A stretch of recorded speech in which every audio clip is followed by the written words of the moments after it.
The second pillar of Islam is Aqimus Salah, to establish Salah. In English, we normally translate Salah as prayer. But according to me, prayer is not the exact translation. To pray means to beseech, to ask earnestly. If you refer to the Oxford Dictionary, it says, to pray means to beseech, to ask earnestly.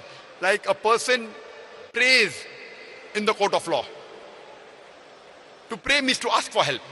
The other religions, they pray like, Our Father who art in heaven, hallowed be thy name, or give us this day our daily bread. These are prayers. What we do, the dua, that's called supplication, that is actually prayer. Prayer also means to supplicate. What we do, dua, is actually prayer. In our salah, we don't only ask for help. Besides asking for help, we also thank Allah subhanahu wa ta'ala. We also praise Him and we receive guidance from Him. That is the reason I prefer calling prayer as programming towards righteousness. It's a sort of programming. And Allah says in the Quran, in Surah Ankabut, chapter number 29, verse number 45, Utlu ma uhiya ilayka minal kitabi, waqimi salata, inna salata, tanha anil fahsha'i wal munkar. Recite of what we have revealed to thee, my inspiration, and establish salah.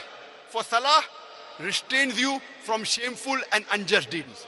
Quran says in Surah Ankabut, chapter 29, verse 45, salah restrains you from shameful and unjust deeds. It's a sort of programming. For example, if the Imam, after Surah Fatiha, may recite Surah Ma'idah, chapter 5, verse number 90, which says, Ya ayyuhalladhina amanu, O you believe, innamal khamru wal maisuru, most certainly intoxicant is gambling, wal ansabu wal azlamu, dedication of stones divinished by arrows, rijsu min amali shaitan. These are Satan's handiwork. Fajtanibu la'allakum tuflihun. Abstain from the handiwork that you may prosper. Here we are being programmed that you should not have alcohol, that you should not gamble, you should not do idol worship, you should not do fortune telling. We are being programmed.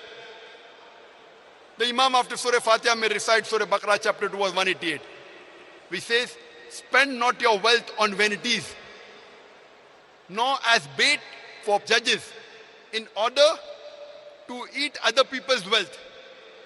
That means bribing is haram in Islam. You are getting programmed in your salah that do not bribe. We Muslims, we offer salah 5 times a day. There are various verses talking about that. 2 verses are sufficient. If you read Surah Isra, chapter number 17, verse 78, it says that establish regular prayers at the decline of the sun, at the approach of the night, and in the morning. It's also mentioned in Surah Taha, chapter number 20, verse 130, that praise their God before the rising of the sun, before the setting of the sun, and in hours of night. From these 2 verses, you can come to know a Muslim should minimum pray 5 times a day. Fajr, Zohar, Asr, Maghrib, and Isha. Minimum 5 times a day. The Bible says in the book of Daniel, chapter number 6, verse number 10, that you are supposed to pray 3 times a day. Jesus Christ, peace be upon him, said you have to pray unseasonally. Means whenever you want to pray, pray as much as possible. When we Muslims enter the mosque, we take out our footwear. When we offer salah, we remove our footwear. This is a commandment given to Musa alayhi salam. It's mentioned in the Quran in Surah Taha, chapter number 20, verse number 11 and 12. That when Moses, peace be upon him, approaches the fire, he hears a voice. O Moses, I am your Lord. So in my presence, put off thy shoes, for thou art in the sacred valley of Tuwa. A similar message is even given in the Bible.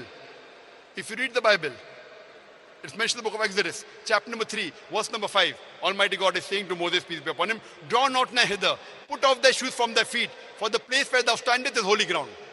The same message repeated in the book of Acts, chapter number 7, verse number 33. Almighty God is saying to Moses, put off thy shoes from thy feet, for the place where thou standest is holy ground.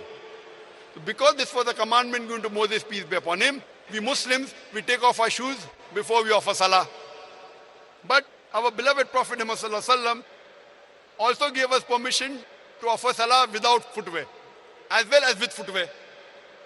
It's mentioned in Sahih Hadith of Sunan Abu Dawud, volume number 1, book of Salah, chapter number 240, Hadith number 652. The beloved Prophet Muhammad Sallallahu Alaihi Wasallam said that do the opposite of what the Jews do. They always pray without the footwear. That means the Prophet said you can pray with the footwear also. Another hadith, Sunan Abu Dawud, volume number 1, book of Salah, chapter number 240, hadith number 653. Amr ibn Shu'aib, he said on the authority of his father, that his grandfather said, he saw the Prophet pray barefooted as well as with sandals and shoes. So we Muslims, we can pray with our shoes on as well as without a